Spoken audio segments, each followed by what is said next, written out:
बार हम ये भूल जाते हैं कि हमें जो प्राप्त होना है वो किस्मत में, हमारे संस्कार में, प्रारब्ध कर्म में पूर्व ही निर्धारित है, उससे न्यून और अधिक नहीं हो सकता। तो फिर हम ये जो गलती करते हैं, चोरी करते हैं, रिश्वत लेते हैं या कोई और 2 नंबर का काम करते हैं, किसी से धन हड़प लेते हैं, ठगी करते हैं, ये नहीं करेंगे। हमें ये भी मालूम होगा कि हम यदि किसी से हेरा फेरी करके और धन ऐंठ भी लेते हैं तो वो धन नहीं रहेगा, वो धन नहीं रहेगा, वो तो आपका व्यर्थ जाएगा। चाहे कि कहीं बीमारी हो, कोई पशु बिगड़े, चाहे व्यापार में घाटा आवे और चाहे कोई अन्य कारण बने। जैसे एक व्यक्ति ने अपनी लड़की का विवाह किया आज से 25 वर्ष पहले। उस समय उसने 3 लाख रुपए लड़की की विवाह पर लगाए। 3 लाख रुपए।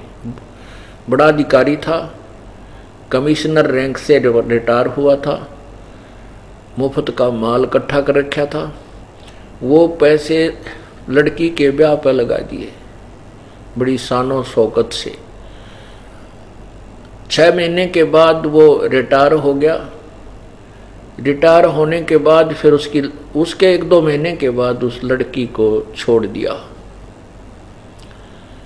उसके पति ने उस लड़की को छोड़ दिया, तलाक हो गया। और उस तलाक होने में लड़की का फिर दोबारा ब्याह करा। जब 3 लाख में लड़की का ब्याह करा है तो फिर 6 लाख लाए होंगे, क्यों दूज पर होगी वह। और उसके बाद उसका हार्ट अटैक हो गया। पुण्यात्माओं, परमात्मा का विधान अटल है। हम इससे परिचित नहीं, इसलिए गलतियों पर गलती करके अपना दूना दुख खरीद लेते हैं, परचेज कर लेते हैं। जब हम इस ज्ञान से पूर्ण रूप से परिचित हो जाएंगे और हमारा हृदय में समा जाएगा कि जो लिखा ये अटल है, ये है तो अटल, लेकिन हमारी बुद्धि ना स्वीकार कर पाती तो हमारी कमजोरी है, हमारी अल्पज्यता है। अन्यथा परमात्मा का विधान अटल है। अब परमात्मा क्या कहते हैं? राम नाम कड़ुआ लागे, ये मीठे लागे दाम, दुविधा में दोनों गए, भाई माया मिली ना राम। अब इन बातों को हमने बहुत गहराई से मनन करना है। सत्संग सुनने के बाद इनके ऊपर मनन करना चाहिए। ज्ञान सुनते हैं और उसके ऊपर मनन करके फिर अनुसरण करते हैं तो हम सफल होंगे, अवश्य होंगे। पुण्यात्माओं, जो बच्चे अभी जो श्रोतागण अभी आए हैं, कोई 2 वर्ष से, कोई 3 वर्ष से, कोई 4 वर्ष से, और जो उससे पहले के अभी तक लगे हुए हैं, वो तो इन बातों से परिचित हो चुके हैं और उन्होंने अपने सब क्रियाओं को चेंज भी कर लिया है, बदल लिया है। यदि कोई नहीं बदल पा रहा है तो कर्महीन है। बदल जब तक नहीं पाते, जैसे ही हम कोई कार्य करने लगते हैं, नाम उपदेश ले रखा है और हमारा कोई, जैसे कोई लड़की का ब्याह है या कोई मकान बनाना है या कोई और ऐसी व्यवस्था, जमीन खरीदनी है, और उसमें हमें सहयोग प्रभु का नहीं मिल पा रहा, तो हमारी कोई वीकनेस है, कमजोरी है। परमात्मा हमें सहयोग नहीं दे रहा, चाहे हम 10 वर्ष से 15 वर्ष से नाम लिए हुए हैं। फिर वो व्यक्ति क्या करता है? वो फिर अपनी मर्यादा को नहीं निभा पाता और फिर कहीं ना कहीं से तिगड़मबाजी शुरू कर देता है। कोई न कोई 2 नंबर से कहीं ना कहीं इधर उधर से करने की चेष्टा करता है, फिर वो भगवान से दूना दूर होता चला जाता है। परमात्मा कहते हैं, सतगुरु के दरबार में कमी कहे की ना, अंसा मौज न पावता तेरी चूक चाकरी मान। इस कबीर भगवान के दरबार में किसी भी प्रकार की कोई त्रुटि नहीं रहेगी, किसी चीज की कमी नहीं है। आपको सर्व उचित लाभ मिलेंगे। यदि आप अनुचित डिमांड करोगे, मांग करोगे तो नहीं होगा। आपकी जो आवश्यक वस्तुएं हैं, आपको जो आवश्यक धन है, आवश्यक जो कार्य हैं, वो अवश्य होंगे, क्योंकि ये वो परमात्मा है जिसके शब्दकोश में असंभव शब्द नहीं है। इस परमात्मा की डिक्शनरी में इम्पॉसिबल वर्ड नहीं है। ये वो परमात्मा है,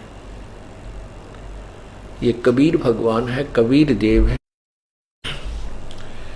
तो हम इससे लाभ नहीं प्राप्त कर पा रहे हैं तो हमारी कोई चूक चाकरी में, कोई सेवा में, कोई भाव में, कोई सिमरन में, दान धर्म में कोई हमारी अपनी ही त्रुटि। अब जो भक्त आत्मा सत्संग में आते हैं, नए नए बच्चे हैं, 2-3 वर्ष तक, तो 3 वर्ष तक भी हम नहीं मानते कि ये बच्चा पूर्ण रूप से परिपक्व हो चुका होगा। 3 वर्ष पार कर जाता है तो फिर हम उसको, 3 वर्ष तक वो डगमग नहीं होता है तो हम समझ जाते हैं प्रभु ने पहुंचा पकड़ लिया। और जो 3 वर्ष से पहले ही दूर दूर फिसल जाता है तो वो प्रभु से रिजेक्ट हो चुका है। उसके बाद फिर हम 4-5 वर्ष के बाद सार नाम की सोचते हैं, इसको देना है कि नहीं देना है, क्योंकि ये एक बहुत अनमोल जड़ी है। और इसको लेने के बाद कोई बकवाद कर जाता है, उसको परमात्मा फॉरएवर सदा के लिए रिजेक्ट कर देगा। इसलिए हम इस सारनाम को तो बहुत ही सोच समझ के खूब समय देते हैं, कहीं ये दास दोषी ना हो जाए, क्योंकि ये एक ऐसी अनमोल जड़ी थी, आज तक किसी को नहीं दी और आगे देने का अधिकार नहीं दिया। उन पुण्यात्माओं को जिनको प्रभु स्वयं मिले, उनको केवल स्वयं जाप करने तक ही सीमित रखा, अन्य को तो सतनाम बताने के लिए भी नहीं कहा। वाणी में लिख देना कोई और चीज होती है, आगे आदेश उपदेश देना कोई और वस्तु होती है।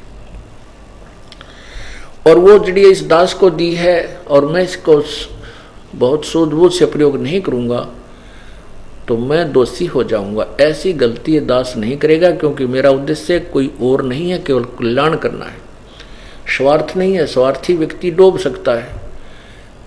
अपना उद्देश्य केवल आपकी आत्मा का कल्याण करना है और अपना गेल करवाना है। जिसमें मेरे कल्याण में कोई बाधा हो मैं बिल्कुल नहीं करूंगा, चाहे कोई रुष्ट हो, चाहे राजी रहे, चाहे कोई मता हो, चाहे सारा संसार हो, क्योंकि अपना कल्याण प्रथम है। उसके बाद आप तरह जगतार ही, फिर सारे संसार को भी तारा जा सकता है, पूरे विश्व को एक ही सतगुरु बहुत है। तो इसलिए फिर हम सारनाम देते हैं, और सारनाम के बाद फिर सार शब्द की बारी आएगी। देखो, परमात्मा पाना है, मालिक के पास जाना है, ये कोई बालकों का खेल नहीं है। ठीक है, जो तुम पुण्य कर रहे हो, भक्ति कर रहे हो, ये व्यर्थ नहीं जाएगा, ये तो आपको आपके साथ मिलेगा, ये तो मिलेगा ही मिलेगा। क्योंकि जो अन्य साधनाएं भक्त कर रहे हैं संतों के पास, वो तो कति व्यर्थ है, वो तो सीधे भूत बनेंगे, अन्य योनियों में जाएंगे। और आपको जो सतनाम तक मिला है, मिल गया है, तो भी आपको वो लाभ मिलेगा कि आप सोच भी नहीं सकते। ना जाने आप करोड़ों बार इंद्र बन सकते हो और करोड़ों बार आप देव बन सकते हो, और लाखों वर्ष आप स्वर्ग में भी रह सकते हो। इतनी पुण्य कमाई आपकी बन जाएगी, लेकिन रहोगे काल के जाल में।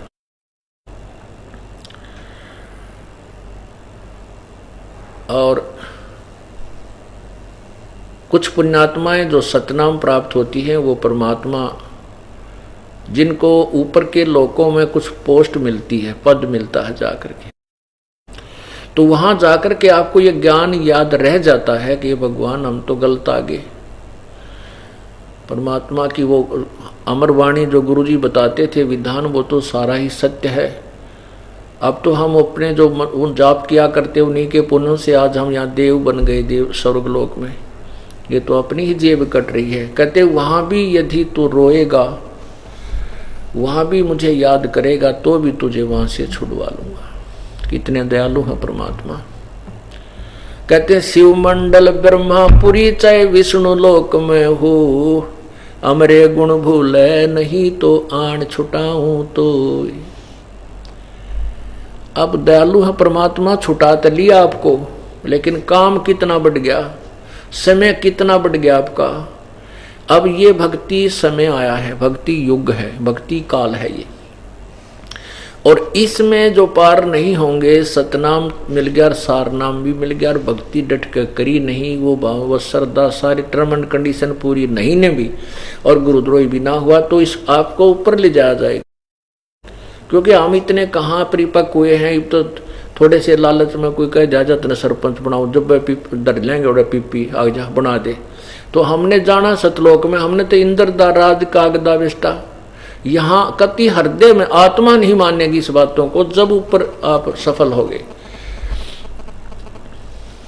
और कोई मंत्री बना देते 1 मिनट में नाम भी छोड़ दिया, हम तो ऐसे हैं। लेकिन ऐसे हैं तो फिर यहीं रह जाएंगे इस काल के ही जाल में। हमने नहीं बनना, हमने तो यहाँ से कति अपना गट्टा छुटवाना पड़ेगा जो काल ने जबरदस्त ढंग से पकड़ रखे। तो आप जब यहाँ से मृत्यु शरीर छोड़कर जाओगे, ऊपर आपको देव पद मिलेगा। देव पद मिले पाछे तो फिर आपका पीछे कौन हटता है, क्योंकि यही नहीं, अभी हमारी वृत्ति यहाँ की थोड़ी मोटी सुविधाओं से दूर नहीं हुई है। यही के हम जो प्रभुता से दूर नहीं हुए तो स्वर्ग लोक किन कैसे छोड़ देंगे। माखी की तरह जा मरेंगे लाड़े के ऊपर चिपक के। जैसे लाड़ा होता है, बूरा निकालने के बाद खांड निकाल लेते हैं ना कुछ मशीन से, एक और तरल पदार्थ शेष रह जाता जो यूजलेस होता है, और उसको मक्खी जाकर के चिपक जाती है, चिपक कर उसके ऊपर मर जाती है, उठ नहीं सकती। तो इस काल का जो कि जो भी यहाँ पर राज या देव स्वर्ग के अंदर कोई पदवी, ये तो लाड़ा है और खांड परमात्मा का सतलोक है। तो इस लाड़े के ऊपर चिपक के उस शरबत पे वो माखी मर ही जाती है, वहां से उठ नहीं सकती। तो आप वहां देवलोक में होंगे, वहां आपका याद भी आ गई कि गुरु महाराज बताया करते, या तो बात सच्ची है। क्योंकि वहां जाने के बाद आत्मा के बहुत कुछ आवरण हट जाते हैं, सूक्ष्म रूप होता है, सूक्ष्म शरीर होता है, सूक्ष्म शरीर के ऊपर फिर लिंग शरीर बन जाता है जो चमकदार होता है, यानी नूरी शरीर कुछ हल्के तेज का मिलता है। तो वहां इसकी जो बुद्धि कुछ प्रवीण हो जाती है, तो फिर ये सोचता है को हो यहाँ तो भाई अपनी ही पूंजी से आए हैं, सबको मालूम होता है कि तेरे कितना समय है यहाँ पर, सबको मालूम होता है कि मेरा देव समय स्वर्ग समय इतना है, मेरा इतना है, पूर्व निर्धारित होता है। तो वहां आपने मालिक को याद किया, भगवान मैं तो गलत फंस गया, मेरी रक्षा करो, मुझे छुटा लो, यहाँ से बचा लो। तो कहते वहां भी आ जाऊंगा। तो उनको छुटवा करके यहाँ परमात्मा का एक राजदूत भवन की तरह अपना एक लोक है जो इन सब से गुप्त है। उस स्थान को ना ब्रह्मा जानता है, ना विष्णु जानता है, ना शिव जानता है। तो वहां ले जाते हैं, तो वहां आपको रख दिया। इतने दयालु हैं, वहां आपकी कोई अपने पुण्य कमाई समाप्त नहीं होती, प्रभु के भंडार से आपको सब कुछ प्राप्त होता है। फिर वो क्या होगा कि कभी किसी युग में फिर कलयुग में आपको जन्म देगा भगवान, और फिर जन्म प्राप्त करते हुए आपको मानव शरीर देगा। जैसे आज से 600,000 वर्ष पहले आपको जन्म देना शुरू कर दिया, क्योंकि आपके पुण्य या मंत्र की कमाई सतनाम की इतनी बन गई कि इससे आपको सैकड़ों मनुष्य जन्म भी मिल जाएंगे। जिसने 3 वर्ष सतनाम का जाप कर लिया, उसके इतने मनुष्य शरीर बन जाएंगे, सैकड़ों कंटिन्यूस मनुष्य जन्म भी प्राप्त हो सकते हैं। फिर उनका फायदा क्या, उनका यूज ही क्या। अब हमने हर तरह से परमात्मा पूरा इतिहास आपके समक्ष रखवा रहा है। अब आपने सोचना है, इसके अंदर लाभ और हानि आपने स्वयं देखनी है। उससे आपको इतना लाभ होगा कि मनुष्य शरीर मिलेगा। इतना दयालु है परमात्मा कि आपकी जो कमाई बना दी है इसमें से आपको इतने मनुष्य जीवन मिलेंगे, और मनुष्य जीवन मिलेगा तो अन्य प्राणियों से तो फिर भी आप तुलनात्मक कंपेरेटिवली ठीक ही जीवन गुजार करोगे। लेकिन संकट व झोंके तो रहेंगे, कदे बेटा मर गया, कोई बेटी मर गई, कोई पुत्री विधवा होगी, कदे बालक मर गए, कहीं आप मर गए, ये समस्याएं फिर साथ रहेंगी। आपदाएं आएंगी, बीमारी होगी, रोगी होगे, टांग कटगी, पता नहीं क्या दुख, ये साथ साथ चलेंगे। हाँ, उसमें इतना लाभ आपको रहेगा कि कभी फिर ये भक्ति युग, जैसे अब भक्ति काल चल रहा है, भक्ति समय, इसमें वो पुण्यात्मा जो कभी पहले प्रभु कबीर परमेश्वर के समय बाद से 600 वर्ष पहले रही थी, क्योंकि वो इतना दयालु है कि ये जन्म मनुष्य जन्म देने शुरू कर दिए तो फिर इसके अक्षीण होने शुरू हो जाते हैं पुण्य। तो 600 वर्ष पूर्व आकर के परमात्मा आपको पत्थर मंत्र दे करके फिर भक्ति, इतना भक्ति युक्त कर गए कि आपके और मनुष्य जीवन कंटिन्यूस एक्सटेंड हो जाए, बढ़ जाए। तो वो प्राणी जो आज से 600 वर्ष पूर्व और उससे पहले कभी किसी कलयुग या सतयुग में, क्योंकि सतयुग त्रेता द्वापर त्रेता, इनमें तो परमात्मा की शरण में ये प्राणी बहुत ही कम आते हैं। और जैसे वही पुण्यात्मा जैसे आप में से बचे हुए को स्वर्ग सतयुग में जन्म मिलता है, जो परमात्मा ने अपने कोटे में रख लिए उनको सतयुग में भी जन्म देता है, क्योंकि उस समय ये प्राणी दुखी नहीं होते। और उस समय बहुत पुण्यकर्मी प्राणियों को ही मनुष्य शरीर मिलता है। तो काल इसका दुरुपयोग करता है कि उस समय सब में सिद्धियां होती हैं, उनके अंदर समाधि लगती है, ध्यान लगता है, वातावरण शुद्ध होता है, शरीर लंबी उम्र होती है, पत्नी से पहले पति नहीं मरता, अर्थात इतनी पुण्यकर्मी स्त्रियां होती हैं, उनको वो विधवा नहीं होती, इतने अच्छे भगवान वो पुरुष होते हैं कि उनकी आयु लंबी होती है। तो वहां से जन्म होते होते, क्योंकि सतयुग में फिर इतनी सुविधाएं हैं तो कौन भगवान बजे, उससे पहले काल उसको इतना मिसगाइड करवा देता है सबको कि ये उन्हीं साधनाओं को और यथार्थ मानकर करते रहते हैं। और जो घर में सुख है, शरीर में सुख है, परिवार में सुख है, उसको वर्तमान कर रही साधना से ही वो मानते हैं, इतने नालायक बन जाते हैं। और जबकि वर्तमान में उनकी साधनाएं शास्त्र विरुद्ध होती हैं और पूर्व निर्धारित संयोग से ही आपको संस्कार से सब कुछ मिल रहा होता है, वो उस समय उसको भी भूल जाते हैं। हम ऐसे ही हैं, ये बिल्कुल सत्य है। तो इसलिए सतयुग त्रेता द्वापर में हम विशेष रुचि प्रभु की तरफ नहीं करते, भक्ति करते हैं जो हमें परंपरागत मिल चुकी है, वेदों या कोई गुरु जैसा मिला है उसी के आधार पर हम करते रहते। लेकिन हम सुखी इसलिए होते हैं कि हमारे पुण्य साथ होते हैं। अब कलयुग में आकर के हमारे पुण्य समाप्त हो जाते हैं और जो वर्तमान बहुत कम रह जाते हैं। जो हम वर्तमान में साधनाएं करते हैं वो तब तक तो हमने अच्छी लगती हैं जब तक हमारे पुण्य साथ चल रहे हैं।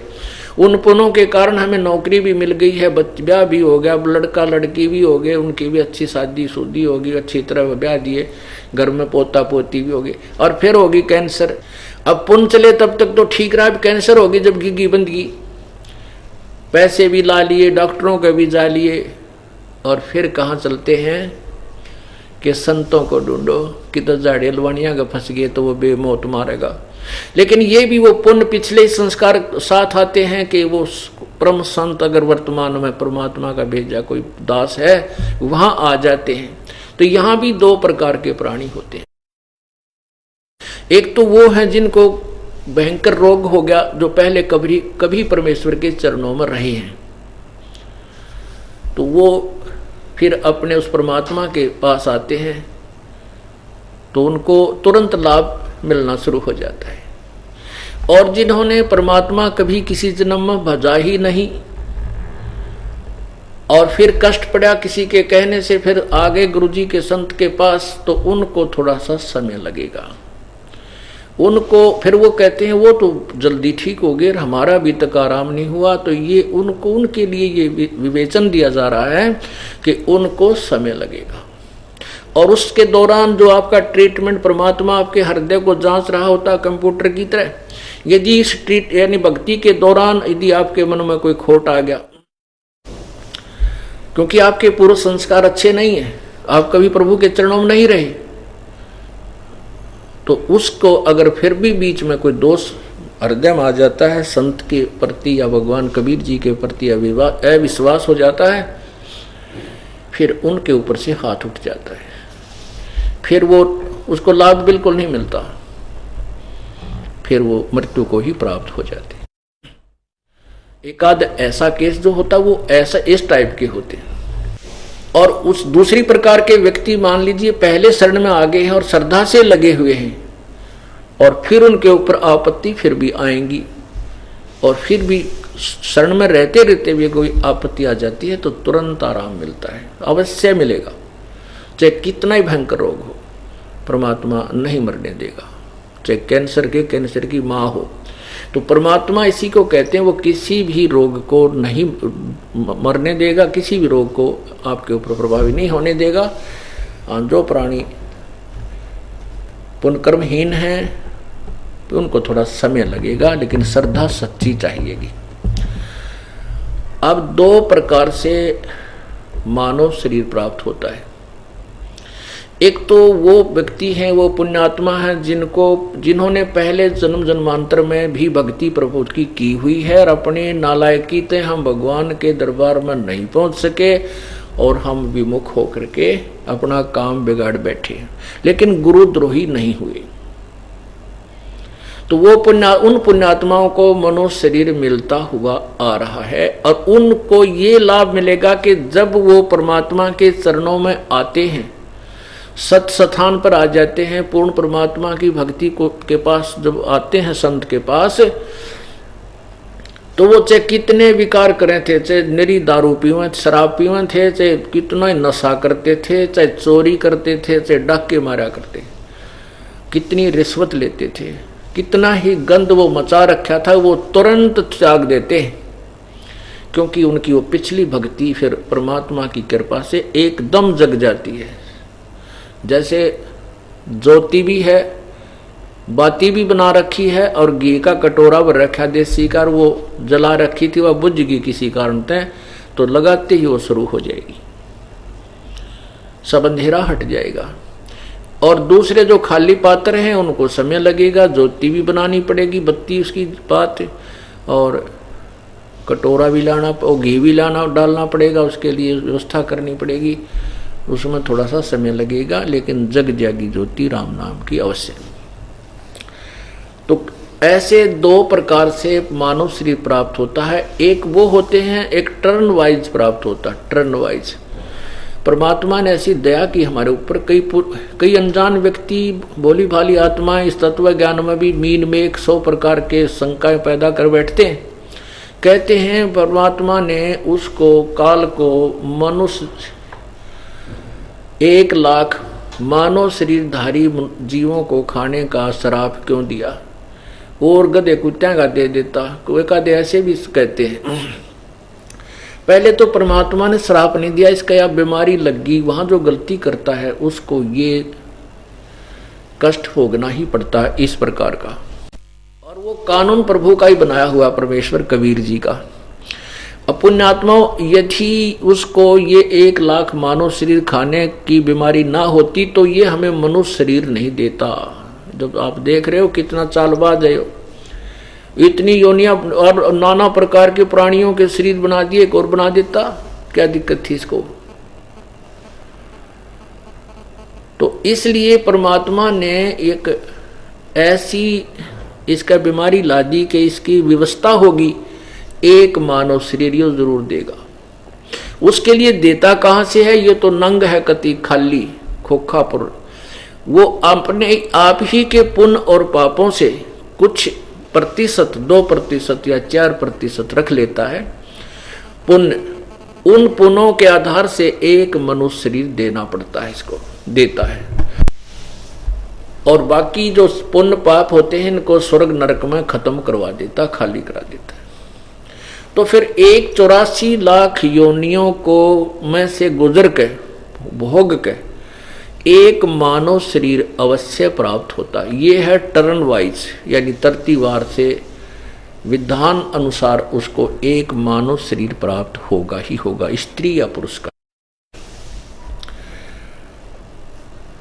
तो जो मानव शरीर से ही दोबारा मानव शरीर प्राप्त हैं, उन प्राणियों का स्वभाव जो इन्होंने पीछे भक्ति की हुई है, उनका एक स्वभाव न्यारा होता है। उनमें दयालुता ज्यादा होती है, विनम्रता होती है, शिष्टाचार स्वाभाविक होता है,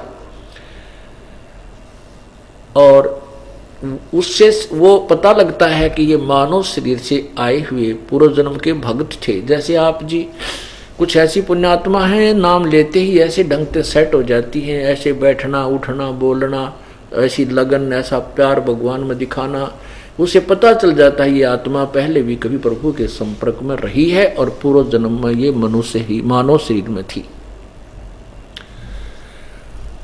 और दूसरी वो होती हैं जो टर्न वाइज आते हैं, टर्न वाइज 83 लाख योनियां भोगकर एक मानव शरीर मिला। तो जो मानव शरीर से ही आए हैं वो तुरंत ही भक्ति ग्रहण कर लेते हैं, वो तड़फ रहती है, वो ढूंढते फिरते हैं, चाहे उनको परंपरागत कैसी भी साधना, जिस भी धर्म मजहब समुदाय में जन्म हुआ है, उसी में वो पूर्ण तनमन से लगकर करते रहते हैं। वो करते हैं भगवान प्राप्ति के लिए, लेकिन वो व्यर्थ वेशक है, लेकिन उनकी तड़फ पूर्व जन्म में जो किए संस्कार उनको टिकने नहीं देते, इतना प्रेशर रखते हैं वो। कहीं ना कहीं जैसे ये दास हनुमान चालीसा करा करता, 7 बार डेली हनुमान जी का व्रत रखना, गीता का पाठ करना, और जो भी मंत्र मिल गए, फिर तुम्हें माता से पिता तुम्हें, फिर वो गायत्री मंत्र बना रखा था वो, यानी सारे ही साधनाएं किया करता था। अब पता चला कि वो साधना कुछ ठीक होनी, वो तो बाद की बातें, हमारी गल के बनती, वो तो हाथ से डोर छूट जाती, वहां रोते ऊपर न मुंह करके काल के दूत मारो लठ घेर के, ना तो वो गायत्री मंत्र काम आवो, ना वो हनुमान जी का व्रत काम आवो, ना वो हनुमान चालीसा की तक खड़ा पावो। तो वो तड़फ करके परमात्मा की चाह में टिक नहीं सकते, वो चल पड़ते हैं, चाहे कहीं कोई मिले। तो ऐसे ही वो पुण्यात्मा कुछ तो इन नकली संतों के फंस गई, उनको असली मान के। परमात्मा कहते हैं जैसे दीपक को देखकर पतंग भाग दौड़ लेता है और वो वापस नहीं हटता, उसका स्वभाव है, और उसके ऊपर जल के मर जाता है। वो उसको एक बहुत प्यारी वस्तु मानता है, उसको चाह है उस चमक की जो सतलोक में छोड़ का है भगवान के प्रकाश को, परमात्मा के प्रकाश को। जो वहां परमात्मा का प्रकाश उसको प्यारा लगता था, उसी प्रकाश की को जान करके दीपक को, वही प्रकाश वही प्रभु जान करके वो उस दीपक के ऊपर जाके मर जाता है, वापस नहीं हटता। ऐसे ही ये पुण्यात्मा उन प्रभु जान संत जान करके उन दीपक रूपी संतों के पास जाकर जल के मर चुकी हैं, उनके फंस चुकी हैं, उनके परपुर सारी कटली की जान जोगे नहीं छोड़ रखी। अब वो ज्ञान यही बताते हैं गुरु नहीं चेंज करना चाहिए। अरे गुरु हो तो चेंज नहीं करना चाहिए, नकलिया न तो तुरंत चेंज करे, तुरंत। परमात्मा कहते हैं बेरा देखा जरजरा और उत्तर चले फड़क। बेड़ा होता है, जैसे पहले नौका नहीं थी, बेड़े बना लिया करते, एक फ्लोटिंग सा बहुत लंबा, थोड़ा सा लंबा चौड़ा बेड़ा बना लेते थे लकड़ों का, जो फ्लोटिंग तैरा करते दरिया पे, और उसके ऊपर घास घूस का जमा लेते थे बैठने का। तो कहते हैं जब वो बेड़ा हमने देखा कि तो डूबने वाला है, ईब चांदना होया अंधेरे में तो बैठे थे उस पर, और वो कति डूबने वाला था, वो तो काम बिगड़ा पड़ा था। और साथ में हमने देखा कि बढ़िया बेड़ा आ गया है जो ओके है, तो कहते हैं एकदम फड़क का कूद उतर गए उसमें, तो फड़क का कूद गए, दूसरे में चढ़ गए, एक सेकंड की भी विचार नहीं किया, बदला ना बदला, डूबन लाग रहे, फिर के सोचे साथ में दूसरा खड़ा हुआ। तो कहते हैं भेरा देखा जरजरा उत्तर चले फड़क। ऐसे ही हमें बताते हैं कि जब आपको तत्वदर्शी संत और यथार्थ ज्ञान मिल जाए, तुरंत फड़क के त्याग दे उस नरक के रास्ते को। अब जो प्राणी 84 लाख योनियों को भोग करके 84 लाख प्राणियों के शरीरों में कष्ट उठा करके फिर कभी मानव शरीर प्राप्त करता है, वो परमात्मा की भक्ति पर शीघ्र नहीं लग सकता। उसको समय चाहिए, बहुत समय लगे। ऐसा नहीं है कि वो नहीं हो सकता, संभव है। बोलो सतगुरुदेव की जय हो।